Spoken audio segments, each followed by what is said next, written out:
स्वागत है आप सभी का। नमस्कार, सुप्रभात। मैं हूं प्रीति सिंह। आप देख रहे हैं सुबह 9 बजे। शुरुआत करेंगे हेडलाइंस के साथ।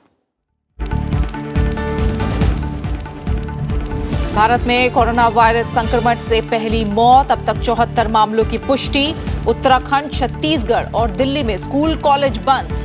ईरान से करीब 120 भारतीयों को लेकर आज स्वदेश पहुंचेगा एयर इंडिया का विमान। केंद्र ने राज्यों और केंद्र शासित प्रदेशों में भी हेल्पलाइन नंबर किए शुरू। कहा, देश में कोरोना के सामुदायिक प्रसार का कोई मामला नहीं।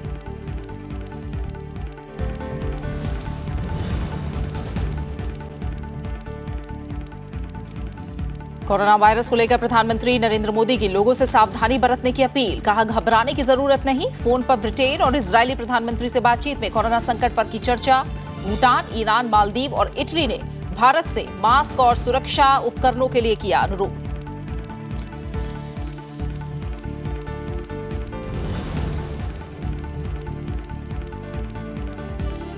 किसी भारतीय को एनपीआर प्रक्रिया से डरने की जरूरत नहीं। राज्यसभा में गृह मंत्री अमित शाह ने कहा, एनपीआर में ना ही किसी से मांगे जाएंगे कागजात और ना ही किसी को बताया जाएगा संदिग्ध। एनपीआर और सीएए पर भ्रांतियां दूर करने के लिए विपक्षी नेताओं को चर्चा का दिया न्योता।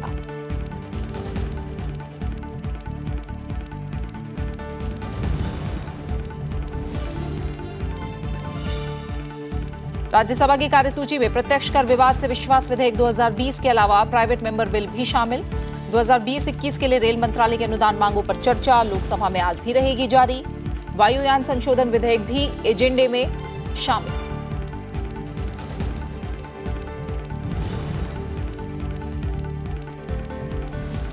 और 17 राज्यों से राज्यसभा की 55 सीटों के चुनाव के लिए नामांकन का आखिरी दिन। मध्य प्रदेश से बीजेपी उम्मीदवार ज्योतिरादित्य सिंधिया और हरियाणा से कांग्रेस उम्मीदवार दीपेंद्र हुड्डा समेत कई दिग्गज आज भरेंगे नामांकन। 26 मार्च को मतदान और मतगणना।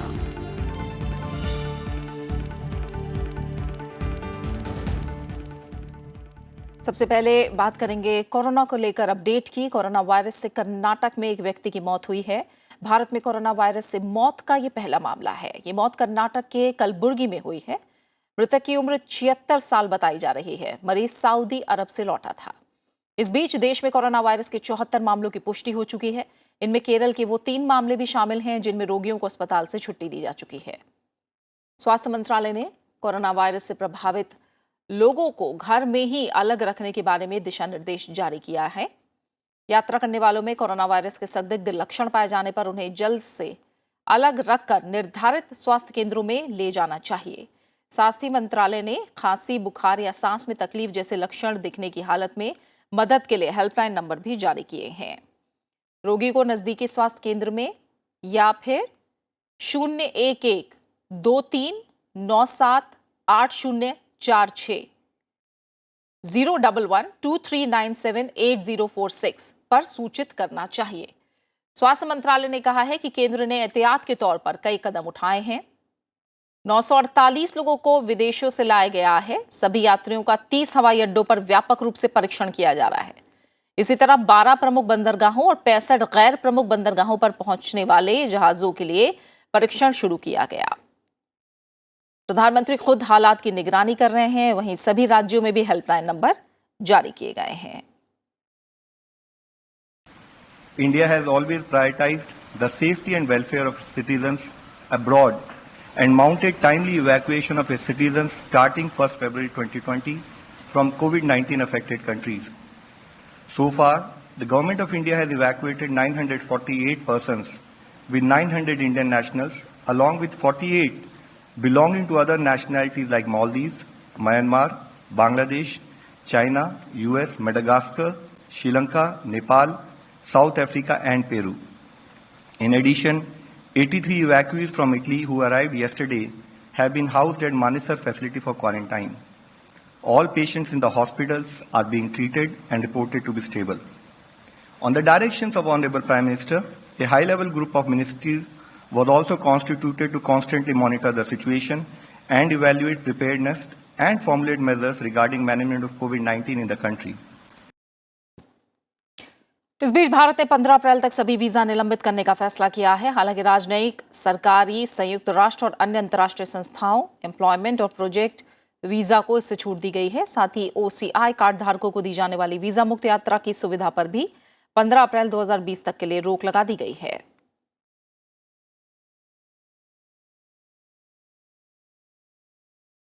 दिल्ली सरकार ने कोरोना को महामारी घोषित कर दिया है। सरकार ने 31 मार्च तक सभी स्कूल, कॉलेज और सिनेमा घरों को बंद करने की घोषणा की है। दिल्ली के मुख्यमंत्री अरविंद केजरीवाल ने कहा है कि कोरोना के खतरे को देखते हुए सभी सिनेमा हॉल को 31 मार्च तक बंद कर दिया गया है। इसके अलावा जिन स्कूल और कॉलेजों में परीक्षाएं नहीं चल रही हैं, उन्हें भी 31 मार्च तक बंद कर दिया गया है। वहीं उत्तराखंड, छत्तीसगढ़ और मणिपुर में भी कोरोना वायरस को देखते हुए राज्य में 31 मार्च तक सभी स्कूल बंद रहेंगे।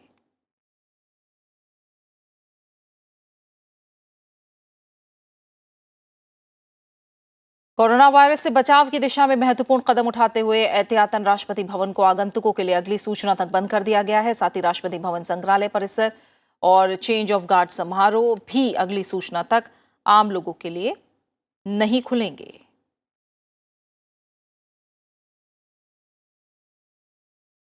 कोरोना वायरस के फैलाव को रोकने और इससे बचाव के लिए प्रधानमंत्री नरेंद्र मोदी ने लोगों को अतिरिक्त सावधानी बरतने की सलाह दी है। प्रधानमंत्री ने ट्वीट करके कहा है कि कोरोना को लेकर घबराने की जरूरत नहीं है, लेकिन एहतियाती उपाय सुनिश्चित करने की आवश्यकता है। उन्होंने कहा कि आगामी दिनों में केंद्र सरकार का कोई भी मंत्री विदेश यात्रा पर नहीं जा रहा है। मैं अपने देशवासियों से भी गुजारिश करता हूं कि अगर जरूरत ना हो तो विदेश यात्रा पर ना जाएं। प्रधानमंत्री ने कहा कि हमें सभाओं में जाने से बचना चाहिए। इस तरह हम कोरोना वायरस को फैलने से रोक सकते हैं।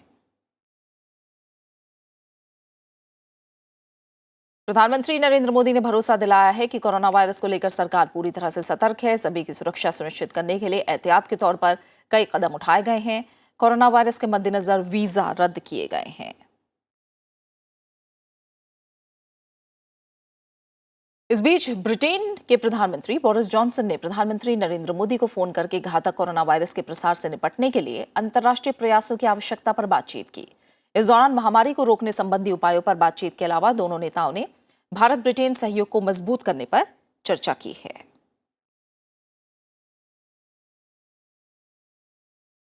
प्रधानमंत्री नरेंद्र मोदी ने टेलीफोन पर इजरायल के अपने समकक्ष बेंजामिन नेतन्याहू से कोरोना वायरस महामारी के आलोक में वैश्विक स्थिति पर चर्चा की। विदेश मंत्रालय ने बताया कि प्रधानमंत्री नरेंद्र मोदी को बुधवार शाम को नेतन्याहू का फोन आया और दोनों नेताओं ने द्विपक्षीय संबंधों में शानदार प्रगति की समीक्षा की है। विदेश मंत्रालय ने कहा है कि इटली और दक्षिण कोरिया से भारत आने वाले सभी लोगों को कोरोना पीड़ित नहीं होने का सर्टिफिकेट लाना जरूरी होगा। किसी भी भारतीय एयरपोर्ट पर आने वाले सभी लोगों को अपनी पूरी यात्रा का विवरण देना होगा, लेकिन अगर कोई विदेशी इसकी जानकारी देने से मना करता है तो उसे एयरपोर्ट से ही वापस लौटा दिया जाएगा। भारत ने विदेश से आने वाले सभी लोगों को भारत न आने की सलाह दी है, चाहे वो भारतीय हो या विदेशी। भारत ने सलाह दी है कि वो यथासंभव कोशिश करें कि जहां हैं वहीं रहें। अगर उनका भारत आना बहुत जरूरी ना हो तो ना आए और अपनी यात्रा टाल दें।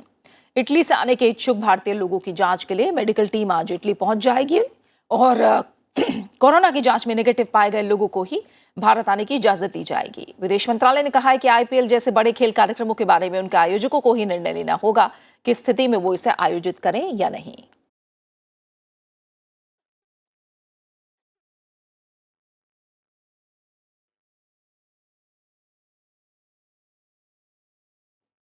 वहीं ईरान से भारतीयों को वापस लाने के लिए आज से लगातार 3 उड़ानें संचालित की जाएंगी। कोरोना वायरस से प्रभावित ईरान में फंसे 120 भारतीयों को एयर इंडिया के खास विमान के जरिए भारत वापस लाया जाएगा। ये लोग आज भारत पहुंचेंगे और इन्हें सबसे पहले राजस्थान की जैसलमेर ले जाया जाएगा, जहां ये कुछ दिन क्वारंटाइन में रहेंगे। रक्षा मंत्रालय ने कोरोना वायरस संक्रमित मरीजों के लिए 7 और पृथक केंद्रों की स्थापना की है। इन्हें कोरोना वायरस से प्रभावित देशों से आ रहे भारतीयों को रखने के लिए खास तौर पर तैयार किया गया है। ये केंद्र जैसलमेर, सूरतगढ़, झांसी, जोधपुर, देवलाली, कोलकाता और चेन्नई में स्थापित किए गए हैं। सेना पहले ही हरियाणा के मानेसर में पृथक केंद्र का संचालन कर रही है, जबकि भारतीय वायुसेना गाजियाबाद के हिंडन में पृथक केंद्र स्थापित किया गया है। इस बीच आपको बता दें कि भूटान, ईरान, मालदीव और इटली ने मास्क और सुरक्षा उपकरणों को लेकर भारत से मदद का अनुरोध किया है। विदेश मंत्रालय के प्रवक्ता रवीश कुमार ने कहा है कि इन देशों के अनुरोधों पर विचार किया जा रहा है। in the neighborhood, some of the countries are quite affected by this crisis, and we are at this point of time processing such requests. We hope to be of assistance to them. I can tell you that, for example, we have received requests from Bhutan, for example. We have received requests from Maldives, Iran, Italy, China. I mentioned it has already been dispatched. These are under different stages of process. वहीं खेल मंत्रालय ने corona virus महामारी के संक्रमण के खतरे को देखते हुए बीसीसीआई सहित सभी राष्ट्रीय खेल महासंघों को स्वास्थ्य मंत्रालय का परामर्श मानने और खेल प्रतियोगिताओं के दौरान बड़ी संख्या में लोगों को जुटाने से बचने को कहा है। कोरोना वायरस की वजह से देश में कई खेल टूर्नामेंट भी प्रभावित हुए हैं। भारत और दक्षिण अफ्रीका के बीच अगले 2 वनडे मैच 15 और 18 मार्च को आयोजित किए जाने हैं। 15 मार्च को दूसरा वनडे मैच लखनऊ में खेला जाना है। 18 मार्च का मुकाबला कोलकाता में होना है। अब ये दोनों मुकाबले खेले तो जाएंगे, लेकिन लोकल दर्शक मैदान पर जाकर इसका मजा नहीं ले पाएंगे। सरकार द्वारा लगाए गए वीजा प्रतिबंधों के कारण 15 अप्रैल तक इंडियन प्रीमियर लीग के लिए विदेशी खिलाड़ी उपलब्ध नहीं होंगे। 6 से 8 अप्रैल तक भोपाल में आयोजित होने वाले federation cup national junior athletics championship स्थगित कर दी गई है। वहीं 26 मार्च को भुवनेश्वर में भारत और कतर के बीच फीफा विश्व कप क्वालिफायर मैच स्थगित हो गया है। इसके अलावा 14 से 27 अप्रैल तक आइजॉल में संतोष ट्रॉफी के मैचों का अंतिम दौर स्थगित कर दिया गया है। दुनिया भर में कोरोना वायरस से मरने वालों की तादाद 4600 को पार कर गई है। ये वायरस दुनिया के 100 से ज्यादा देशों में फैल चुका है। वहीं चीन में अब तक 3169 मौतें हो चुकी हैं। चीन के बाद सबसे ज्यादा खराब हालत इटली की है, जहां कोरोना वायरस से अब तक 1000 से ज्यादा लोगों की मौत हो चुकी है। इसके मद्देनजर रोम के आसपास के सभी कैथोलिक चर्च को 3 अप्रैल तक बंद रखने का फैसला किया गया है। वहीं कोरोना वायरस के प्रसार के मद्देनजर अमेरिकी संसद को अप्रैल तक आम आदमियों के लिए बंद कर दिया गया है। संक्रमण के खतरे के मद्देनजर अमेरिकी राष्ट्रपति डोनाल्ड ट्रंप और वॉशिंगटन की यात्रा पर आए आयरलैंड के प्रधानमंत्री लियो वराडकर ने गुरुवार को व्हाइट हाउस में नमस्ते कहकर एक दूसरे का भारतीय परंपरा से अभिवादन किया। Well, we didn't shake hands today, and we looked at each other. We said, "What are we going to do?" It's sort of a weird feeling. I think we went and we for said this. at the same time, we did this. I just got back from India. इससे पहले Brazil के राष्ट्रपति ज़ेयर Bolsonaro के संचार प्रमुख से Donald Trump की मुलाकात हुई। बाद में पाया गया कि वो कोरोना से संक्रमित थे। हालांकि व्हाइट हाउस की तरफ से कहा गया है कि राष्ट्रपति ट्रंप को कोरोना वायरस का टेस्ट कराने की जरूरत नहीं है। साथ ही ब्रिटेन ने कहा है कि देश में 10,000 लोग कोरोना वायरस से संक्रमित होने की आशंका है। वहीं सरकार ने इस वायरस के प्रसार को रोकने के लिए नए उपायों की घोषणा की है। सरकार के मुख्य सलाहकार पैट्रिक वॉलेंस ने कहा है कि अभी तक 590 मामलों की पुष्टि हुई है। प्रधानमंत्री बोरिस जॉनसन ने एक पीढ़ी के लिए इस महामारी को सर्वाधिक गंभीर जन स्वास्थ्य संकट घोषित किया है। ब्रिटेन में इस वायरस के संक्रमण से अब तक 10 लोगों की मौत हो चुकी है। वहीं कनाडा के प्रधानमंत्री जस्टिन ट्रूडो और उनकी पत्नी ने खुद के पृथक रहने की बृहस्पतिवार को घोषणा की। उनकी पत्नी में फ्लू जैसे लक्षण सामने आने और कोरोना वायरस की जांच होने के मद्देनजर दंपति ने फैसला लिया है। ट्रूडो ने कनाडा के प्रांतीय और क्षेत्रीय नेताओं के साथ ओटावा में होने वाली बैठक स्थगित कर दी है।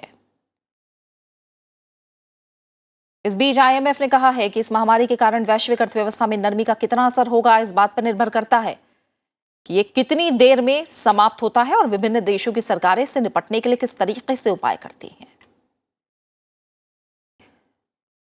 और इस बीच कोरोना वायरस से बाजार को पहुंचे नुकसान की भरपाई के लिए रिजर्व बैंक ने बड़ी घोषणा की है। आरबीआई बाजार को $2 अरब की मदद देगा। वो इस राशि को डॉलर रुपया स्वाइप विंडो के जरिए बाजार में लाएगा। रिजर्व बैंक की तरफ से जारी सर्कुलर में कहा गया है कि वो बाजार को डॉलर की सख्त जरूरत है, इसलिए वो स्वाइप प्रोग्राम को 6 महीने के लिए लागू करेगा। इसकी शुरुआत 16 मार्च 2020 को हो रही है। और बात करेंगे कुछ और अहम खबरों की। गृहमंत्री अमित शाह ने कहा है कि दिल्ली हिंसा के मामलों की वैज्ञानिक तरीके से जांच की जा रही है, गुनाहगारों की पहचान की जा रही है। 700 से ज्यादा मामले दर्ज हैं और 200 से ज्यादा लोगों को गिरफ्तार किया गया है और किसी भी दोषी को बख्शा नहीं जाएगा। राज्यसभा में दिल्ली के कुछ भागों में हाल की कानून और व्यवस्था की स्थिति पर अल्पकालिक चर्चा का गृहमंत्री अमित शाह जवाब दे रहे थे। गृहमंत्री ने कहा कि दिल्ली में हिंसा भड़काने के पीछे गहरी साजिश थी, इसके लिए हुई फंडिंग के तार की जांच हो रही है। सदन को और सदन के माध्यम से देश को भी विश्वास दिलाने चाहता हूं कि दंगों के करने वाले, दंगों के लिए जिम्मेदार लोग और दंगों के लिए षड्यंत्र करने वाले लोग, चाहे किसी भी जाति के हो, किसी भी मजहब के हो, किसी भी पार्टी के हो, उनको बख्शा नहीं जाए। जो भी दोषित होगा उसको एक पारदर्शी वैज्ञानिक जांच के आधार पर कानून की अदालत के सामने खड़ा किया जाएगा। और सिर्फ खड़ा नहीं किया जाएगा, प्रोसिक्यूशन एजेंसी जब तक कानून उनको दंडित न करे तब तक की सारी व्यवस्थाओं की चिंता बहुत गंभीरता और संजीदगी के साथ करेगी। गृहमंत्री ने कहा कि इस तरह की घटनाओं को रोकने के लिए सरकार की ओर से दंगाइयों से जुर्माना वसूलने का एक प्रस्ताव भी भेजा गया है। हमने लंबे समय तक इसका रिपीटेशन न हो, इसके लिए दिल्ली में दंगाइयों से जुर्माना वसूलने के लिए भी एक प्रस्ताव registrar general Delhi high court को हमने दे दिया है, क्लेम कमिश्नर की नियुक्ति का। मान्यवर, आपके माध्यम से सदन को और देश को आश्वस्त करना चाहता हूं, ऐसी कोई चीज नहीं करी जाएगी जिससे दंगा करने वाले को, किसी भी साइड का हो, किसी भी धर्म का हो, किसी भी पार्टी का हो, किसी भी जाति का हो, इसको किसी भी प्रकार की रियायत मिल जाए, ऐसा कुछ नहीं किया जाएगा। देश में CAA, NPR और NRC को लेकर फैलाए जा रहे भ्रम को लेकर भी गृहमंत्री ने सदन में अपनी बात रखी। उन्होंने NPR और CAA पर फैली भ्रांतियां दूर करने की जरूरत बताई और विपक्ष के नेताओं को चर्चा के लिए आमंत्रित किया। NPR के लिए आप मेरे साथ कभी भी, गुलाम नबी साहब, आइए, 1 या 2 दिन की प्रायोरिटी में मैं आपको समय दे दूंगा और हम सार्थक चर्चा करेंगे, अधिकारियों को भी उपस्थित रखेंगे जिससे सारे भ्रमों का निरसन हो जाए। और बाद में मैं ये विनंती सारे विपक्षी दलों को करता चाहूं, बहुत हो गया, CAA और NPR पर भ्रांति बंद करने का समय आ गया है।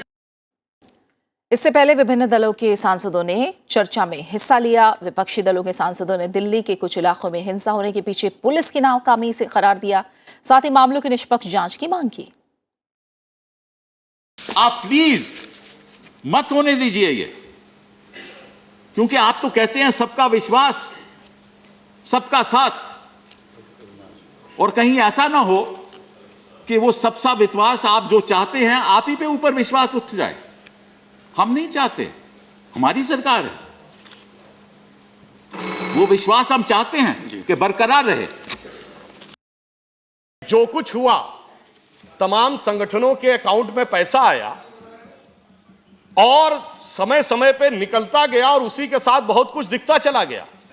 क्या ये हमें समझ में नहीं आता कि यह षड्यंत्र कहां से शुरू हो रहा है? और मैं एक और बात कहना चाहता हूं, जब ये चीज आई है ना, अगर यह इस तरह की षड्यंत्र हमारे पड़ोस में की जा रही है तो कभी सीधे नहीं आता है, वो एक आवरण लेके आता है। वहीं लोकसभा में वर्ष 2020-21 के लिए रेल मंत्रालय के नियंत्रणाधीन अनुदानों की मांगों पर चर्चा आज भी जारी रहेगी। इस अवसर पर सदस्यों ने भारतीय रेल के लगातार बढ़ते कदमों की सराहना की और अपने सुझाव भी रखे। कृति मिश्रा हमारी सहयोगी संसद भवन परिसर से हमारे साथ जुड़ी हैं, फिलहाल उनका रुख करेंगे। कृति, आज शुक्रवार का दिन है, हम जानते हैं कि प्राइवेट मेंबर बिल के लिए ये निर्धारित होता है। आज हम देख रहे हैं एजेंडा तो प्रत्यक्ष कर विवाद से विश्वास विधेयक के अलावा तमाम प्राइवेट मेंबर बिल हैं जो शामिल हैं। बताइए क्या संभावना है कामकाज को लेकर? जी हाँ, देखिए प्रीति, अगर हम कामकाज की बात करें तो कल राज्यसभा में हमने किस तरह से सार्थक चर्चा देखा और ये भी देखा कि किस तरह से 2 बिल पारित किए गए। तो उम्मीद है कि अब जो सदन की कार्रवाई है वो सुचारू रूप से चलेगी। और जैसा कि आपने कहा कि शुक्रवार का दिन है जो वो प्राइवेट मेंबर बिजनेस का दिन होता है, तो आज कई सारे महत्वपूर्ण बिल जो हैं वो प्राइवेट मेंबर इंट्रोड्यूस करेंगे और साथ ही पास कराने की भी कोशिश करेंगे। तो कुछ प्राइवेट मेंबर बिल हैं जैसे कि रोड़ी लाल मीना एक यूनिफॉर्म सिविल कोड के लिए एक प्राइवेट मेंबर बिल लाएंगे। वहीं अमी याग्निक जो विक्टिम्स होते हैं और उनके जो विटनेस होते हैं उनकी सुरक्षा के लिए एक प्राइवेट मेंबर बिल पेश करेंगी। और नरेंद्र जाधव एक प्राइवेट मेंबर बिल लाएंगे जिसमें उन्होंने कहा है कि जो देश में FDI आता है उसको इस नज़रिए से देखने की ज़रूरत है कि किस तरह से नेशनल सिक्योरिटी जो है उस पर सबसे ज़्यादा ध्यान दिया जा सके। वहीं उसके अलावा जो सरकारी कामकाज है उसमें विवाद से विश्वास बिल जो इस बार के बजट में जिसकी बात की गई थी, जो लोकसभा से पारित हो चुका है, वो भी आज एजेंडे में। वहीं लोकसभा की अगर बात की जाए तो एयरक्राफ्ट अमेंडमेंट बिल और जो अनुदान मांगे हैं उन पर आगे चर्चा होगी। तो बेहद ही महत्वपूर्ण दिन आज दोनों ही सदनों में। फिलहाल बहुत बहुत शुक्रिया आपका कृति, हमारे साथ जुड़ने के लिए, उस जानकारी को हम तक पहुंचाने के लिए संसद भवन परिसर से आपका। वहीं राज्यसभा की 55 सीटों पर होने वाले चुनाव के लिए आज नामांकन दाखिल करने की आखिरी तारीख है। नामांकन पत्रों की जांच 16 मार्च को होगी। उम्मीदवार 18 मार्च तक नाम वापस ले सकेंगे और मतदान 26 मार्च को होगा। नामांकन के आखिरी दिन कई उम्मीदवार आज अपना नामांकन दाखिल करेंगे। कांग्रेस से बीजेपी में शामिल हुए ज्योतिरादित्य सिंधिया आज नामांकन दाखिल करेंगे।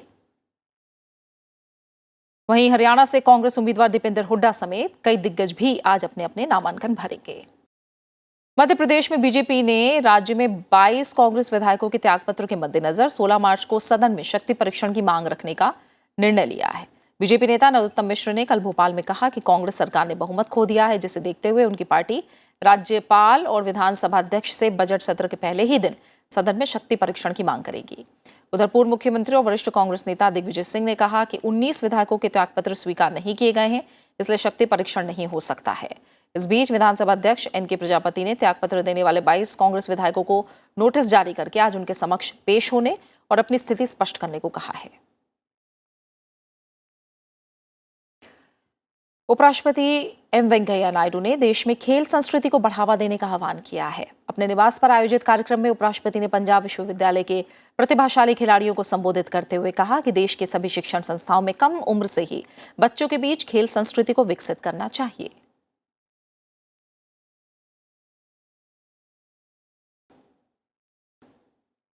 This is the need of the hour to make this into a people's movement. It should not be confined to government, center or state. It should not be confined to universities or colleges. Every school, every college, every university must give utmost importance in promoting sports, in recognizing the talent among the children and give them special coaching and also encouragement. और अब कुछ अहम खबरें खेल की दुनिया से। Rio Olympic में रजत पदक विजेता और भारतीय महिला बैडमिंटन खिलाड़ी PV Sindhu all England championship एकल के क्वार्टर फाइनल में पहुंच गई हैं। पीवी सिंधु ने सोंग जिशिन को मात देकर अंतिम 8 में अपनी जगह पक्की की। ओलंपिक की रजत पदक विजेता सिंधु ने 49 मिनट तक चले मुकाबले में 21-19, 21-15 से जीत हासिल कर ली। सिंधु का सामना अब जापान की चौथी वरीय नोजोमी ओकुहारा और डेनमार्क के लेने होजमार्क जोर्सफेल्ड के बीच मुकाबले की विजेता से होगा। कोरोना वायरस के कारण यूनान में पहली मौत की वजह से स्वास्थ्य संबंधी कड़े दिशा निर्देशों के बीच गुरुवार को टोक्यो ओलंपिक 2020 की मशाल प्राचीन ओलंपिया में प्रज्वलित की गई। इस समारोह में दर्शक प्रतिबंधित थे। प्राचीन यूनान का शीर्ष धार्मिक प्रतिनिधि की पोशाक में सज्जित एक युवती ने सूर्य की किरणों का उपयोग करके मशाल प्रज्वलित की।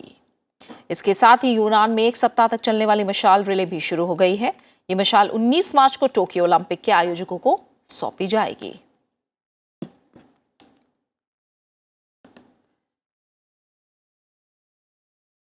और इसी के साथ फिलहाल सुबह 9 बजे की खबरों में मेरे साथ इतना ही। जाते जाते एक नजर देश के प्रमुख शहरों के मौसम के हाल पर और ब्रेक के उस पार ब्रेकफास्ट न्यूज। नमस्कार।